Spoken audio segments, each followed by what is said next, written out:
So IndyCar just finished its doubleheader weekend at Iowa, and honestly, what a weekend from start to finish, from the first practice to the final of the second race here. Just what a weekend overall. Starting off, first practice being canceled because of a tornado.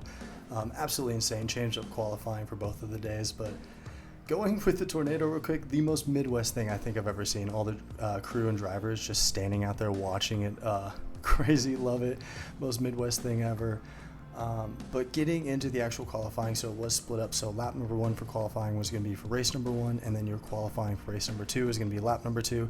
This kind of shake things up a little bit. So your pole winner for race number one was Joseph Newgarden, and your race pole winner for race number two was Alex Palou. The concern for this year was going to be if it was going to be a race like last year. I know that the teams and Firestone try to make a lot of changes to this year to kind of make things better for the race.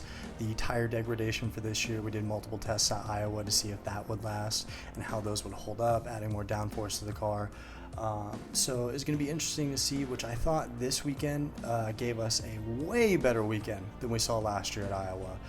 Last year at Iowa, honestly, was a snooze fest on the season, one of the worst races on the schedule, and this weekend wasn't that bad, honestly. If you take what we've seen in the past with this track since the repave last year and those two races compared to this year, honestly, I feel like this year was miles ahead. Obviously, it wasn't the most amazing race in the world compared to what we've seen this year, but from what we were expecting, honestly, I feel like it delivered and then some. Before we could even get started for race number one in qualifying, Scott McLaughlin just spins out. Going for his qualifying session, unfortunately dropped to the back of the grid, so his luck is just up and down this season. It's been crazy, and Colton Herta as well. Just unusual spots this season, spins out before we could even go green, so he is unfortunately dropped to the back on the race start. And it was just a race dominated by Joseph Newgarden at the start, led the first 100 laps. Things were single file for a little bit as we were kind of fuel saving just a bit to see what this race was kind of going to be like heading down the stretch, but it just got absolutely chaotic and strategies were thrown out of the way. I feel like immediately things were just switching up with all the cautions that we saw in this race. Speaking of cautions, we had quite a few of them. The first one in lap 75 is Jacob Abel just losing it, spinning and hitting the wall. Kyle Kirkwood has a right front suspension issue on lap 153 and smacks the wall.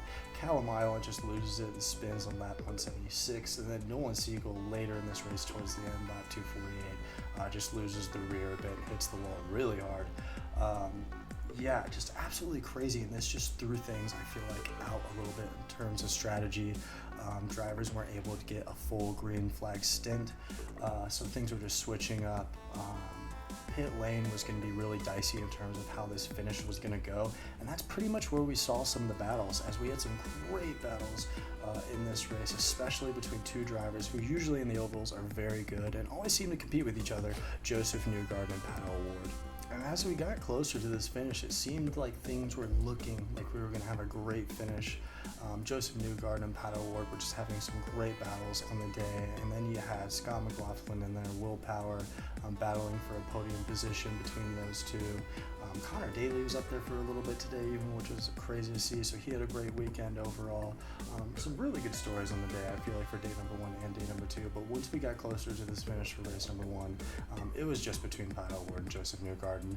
Pat able to get the jump in the pit lane before the final caution of the day came out with Nolan Siegel in the red flag situation, and when we get in these red flag situations, I feel like the emotions kind of build a little bit more, because when we get to these green flag restarts after a red flag, it feels like it's just a bit crazier, and the chaos is there a little bit. And as we got close to the end of the race, it was going to be interesting with the lap traffic, if that was going to play a big factor, if Joseph was be able to kind of make a run a little bit on Pato towards the end. But Pato able to hold him off, had a very strong day and even stronger into the finish, just able to get the best of Joseph that day, who was very strong at Iowa.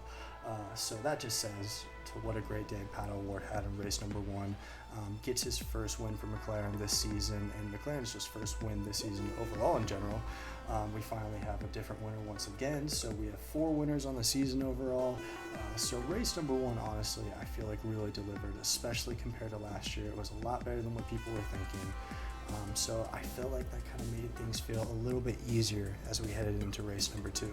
And to get into the results for race number one, starting from the bottom, Jacob Abel in 27th, Kyle Kirkwood in 26th, Alexander Rossi has an engine issue in 25th, Nolan Seaguar for that crash in 24th, Callum Ilott in 23rd, Stingray Robb in 22nd, Christian Lundgaard just struggling in that first day in 21st, Robert Schwartzman in 20th, Devlin DiFrancesco in 19th, Kiffin Simpson in 18th, Felix Rosenquist after a decent start in the day drops back to 17th, Rinus VK in 16th, Marcus Ericsson in 15th, Louis Foster in 14th, Colton Herta in 13th, David Malukas in 12th, Graham Rahal in 11th, Scott Dixon in 10th, Marcus Armstrong in 9th, Santino Ferrucci in 8th, Connor Daly in 7th, Christian Rasmussen in 6th, Alex Palou in 5th, Scott McLaughlin in 4th, Will Power in 3rd, Joseph Newgarden in 2nd, and your race winner in race number 1, Pato O'Ward in 1st. Race number 2, usually I feel like with these double headers, race number 2 is not as good as race number 1. I feel like finally for this one it flipped a little bit. So yeah, race number 2, Alex Palou was actually going to be your leader of this race, and that's pretty much how things ran for a while. Had a decent start, Palou leading early. Scott McLaughlin just had a weird spin early in this race. Will Power had a car issue, had to go into pit lane, just some sort of mechanical issue. So after the rise of Team Penske in day number 1, day number 2 doesn't work out so well, unless your name's Joseph Newgarden for Team Penske. So after that, though, we pretty much just had Alex Palou leading for a while. Joseph Newgarden was looking really strong. And David Malukas as well, very strong day number 2. Had a decent first race, but this second race, things seemed to click just a lot better for him. It feels like with David at this point, it doesn't feel like if he's going to battle for a race win at some point, it's just when. And then Connor Daly, also a really good weekend by him. And Pato O'Ward, while he wasn't exactly contending for the win today, still had a really good day in day number 2. And cautions, once again, I feel like was just the big story in this race. They switched things up, and I feel like probably made things more exciting than it should have been for this racetrack. Stingray just losing the rear early, kind of like we saw quite a few times this weekend.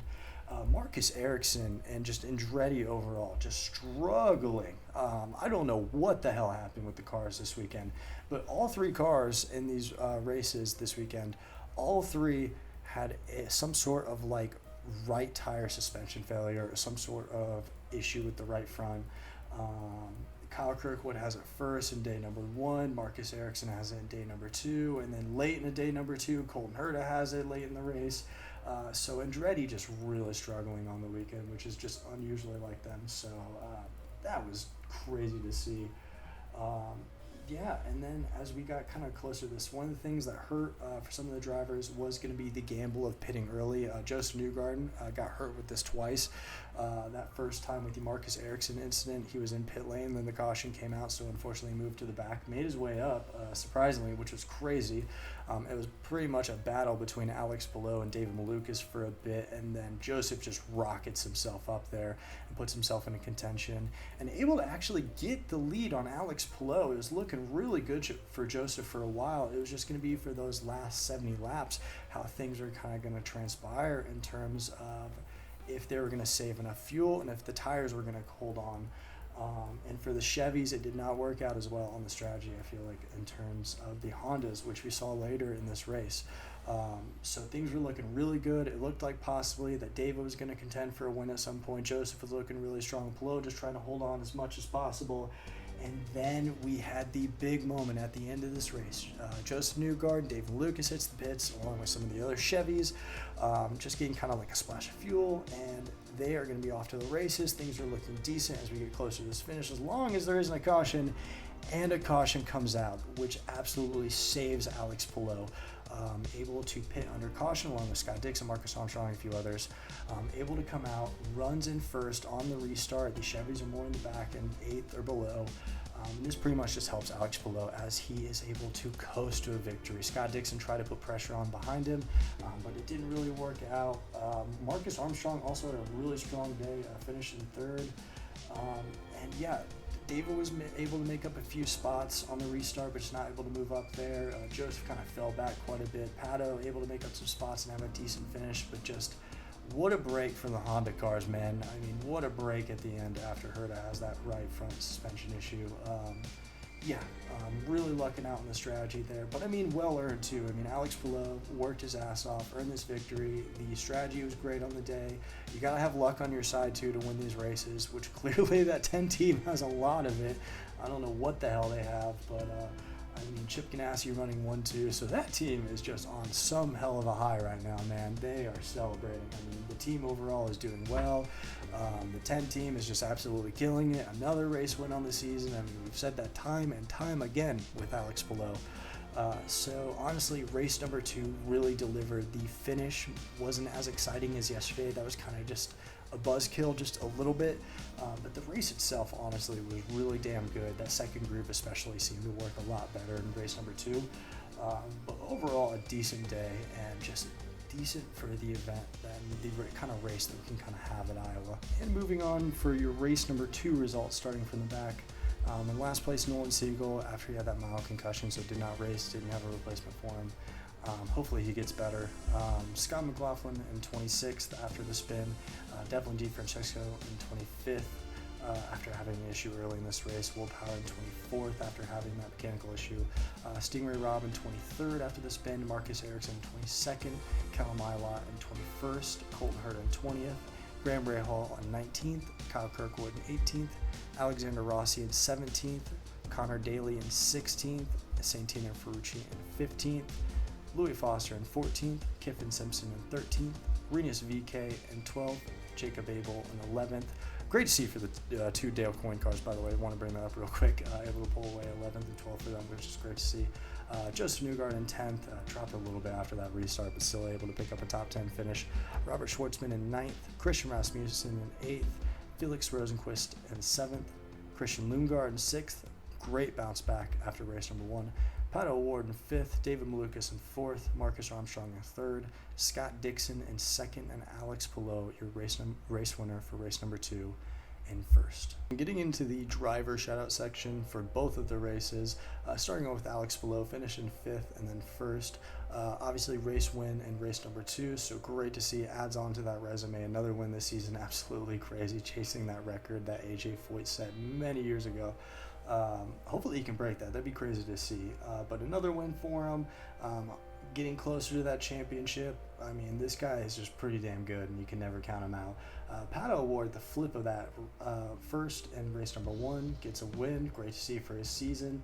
Has been very dominant and close, but hasn't been able to pick up that win. Finally does, and then finished 5th in race number 2. So a great points day for him. David Malukas, while getting 12th in race number 1, looked like he could possibly have a win if it wasn't for that late caution. Finishing 4th though, and had a pretty damn good day all in all. Christian Rasmussen as well, not talked about a whole lot, but still driving wild. Love to see it. 6th in race number 1, race number 2 finishing 9th. Some top 10s for Christian Rasmussen. Great to see. He is really good on the ovals. And Marcus Armstrong, a quiet but good top 10 in both races, finishes in 9th in day number 1, and then gets a podium in day number 2. Out of nowhere, it felt like, for Marcus Armstrong, so really good to see for him. And going into Toronto next weekend, hopefully things are looking good as we're back on the streets. One of my favorite circuits in the IndyCar schedule. And prediction time, we got 1 of 2 right this weekend. We got Pato O'Ward for race number 1, but did not pick Joseph for race number 2. Did not get that right. It was Alex Palou. So 1 of 2 ain't bad. But for this weekend, I'm going to go a little crazier. He's gotten some podiums this season. He's won here before. I'm going to go with Christian Lundgaard for the race at Toronto. And then rounding out the podium, I got Alex Palou in 2nd. And then in 3rd, honestly, I'm going to go Felix Rosenquist. So my podium for next weekend, while a little crazy, sometimes you got to go a little out there. I'm going to go for 3rd, Felix Rosenquist, 2nd, Alex Palou, and 1st, Christian Lundgaard. All in all, I feel like for the doubleheader weekend, I feel like things race-wise are pretty good. It wasn't the most amazing event in the world. It wasn't the best race, but for what a doubleheader can bring, and especially the race at Iowa after the repave, I feel like things were a lot better than expected. I mean, I guess you could say, like, oh, it's not saying a lot because the race last year was shit. But, I mean, it was better this year. You got to take what you can get with what we have. The racing was better this year. We saw more competitive battles. We all saw that second line working better, especially in day number 2. So, I mean, is Iowa going to be something that we see in the future? That I don't know, because if there's one thing that was piss poor this weekend, that was the crowd. The crowd was just absolutely awful this weekend. No one showed up for race number 1. Race number 2 was even worse. So, yeah, this is definitely not staying a doubleheader, which it shouldn't. Honestly, the more I get into this, the more I think to myself, like, man, these doubleheaders don't ever seem to really produce like you think they would. They seem exciting in theory, but then in execution, it never seems to kind of live out. So maybe just do away with the doubleheaders in general. But yeah, I don't even know if I really see this surviving. I kind of hope it does for the fact that it has been such a big part, I feel like, of the Indy calendar for so long now. I understand that some factors kind of ruin the racing there a little bit, but I feel like it can get better, and especially once we get the new car in, I feel like things will get better and better here. So I wouldn't exactly like to see Iowa leave, especially because, you know, it's not guaranteed that you're going to have an oval replace that, so you're potentially taking another oval off the schedule and replacing it with a road course. So for the fans already complaining about, like, you know, we need to take Iowa off, it's a piece of shit. It's like, well, unfortunately, the grass isn't always greener on the other side, bud. You may have a fucking road course or street course replaced with it, which wouldn't be the worst thing in the world. But for the people, like, yelling about ovals, you're not going to get them if A, no one shows up like they did this weekend, and B, you know, we don't have the support, and then it gets dropped for the ones we do have, and then we replace it with something else that could possibly be more exciting on a road and street course. So I don't know. I feel like the kind of fan support for the ovals that we have in the series needs to be a bit better. Hopefully Milwaukee is a lot better fan attendance wise. Last year was really good, so hopefully that stays the same. Promotion this weekend for Iowa was piss poor. The crowd size wasn't great, but all in all, on the racing side, I feel like things were pretty damn good. So yeah, not a bad weekend for IndyCar. I feel like things are getting better and better, and not a bad end to the season. I feel like the second half of the schedule has been a lot more exciting than the first half of the schedule. So got some more great races coming up, and then we have some great ovals at the end of the season. So we're gonna have a nice little mix here towards the end of the season. With the courses, and I'd be interested to hear what anyone thinks down below just about the Iowa weekend. I mean, will Iowa remain on the schedule, do you think? What's the future of that possibly, and just the future of the season in general, possibly any future winners that we might see other than the ones we've seen already. So yeah, hope you all have a great rest of your day, great rest of your week, and take it easy.